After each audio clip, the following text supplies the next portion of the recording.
இப்போ வந்து பொதுவாக கிராமப்புறங்களில் வசிக்கிறவங்களுக்கு வந்து ரொம்ப இயல்பாக தெரிஞ்சிடும். இது ஒரு ஊர் காலனின்னு ரெண்டு ரெண்டு தனியாக பிரிஞ்சிருக்கிறப்போ ஒரு பொதுவில் இருக்கிற ஒரு பொருளை வந்து பங்கு போடுறதில்ல, இல்லை உரிமை கோர்றதில்ல, எப்போவுமே வந்து ஒரு சின்ன ப்ரெஷர் இருந்துகிட்டே இருக்கும்.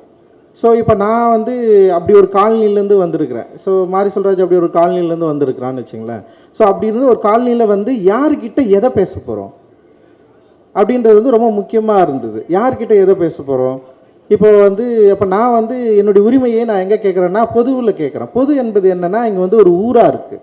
ஊரில் வந்து பல தரப்பட்ட சாதிகள் வசிக்கிற ஒரு பகுதியாக இருக்குது. அப்போ அங்கே போயிட்டு நான் என்னுடைய உரிமை கேட்குறப்ப ஃபஸ்ட்டு என்னவா தோணுன்னா வந்து நீ எதுக்கு இங்கே வந்து கேட்குற, நீ வந்து இங்கே வந்து பேசலாமா, உனக்கு இப்போ நம்ம எல்லாரும் ஒன்றா தானே இருக்கிறோம், நீ அங்கே ஒழுங்காக இருந்துடலாம்ல, நீ எதுக்கு இங்கே வந்து இதை பேசி பிரச்சனையாக மாற்றுற, இது பிரச்சனையாக பேசலைன்னா இவ்வளோ நாள் நம்ம எல்லாரும் வந்து நல்லா ஜாலியாக சந்தோஷமாக தானே இருந்தோம், நீ அங்கே இருக்கிற நான் இங்கே இருக்கிறேன், நீ கோயில் திருவிழாவுக்கு வரையா, நீ அங்கே இரு, நீ வரையா, இது வந்து இதை பார்த்துக்கோ, ஊர் பொது கிணத்துல வந்து நீ தண்ணி எடுக்கக்கூடாது, இல்லை ஊர் குளத்தில் வந்து உனக்கு உரிமை கிடையாது, ஊர் பொது சொத்தில் உனக்கு வந்து உனக்கு உரிமை கிடையாது, நான் உரிமைன்னு நான் கேட்டேன்னு வச்சுக்கேன், அங்கே வந்து ஒரு பிரச்சனை ஸ்டார்ட் ஆகுது.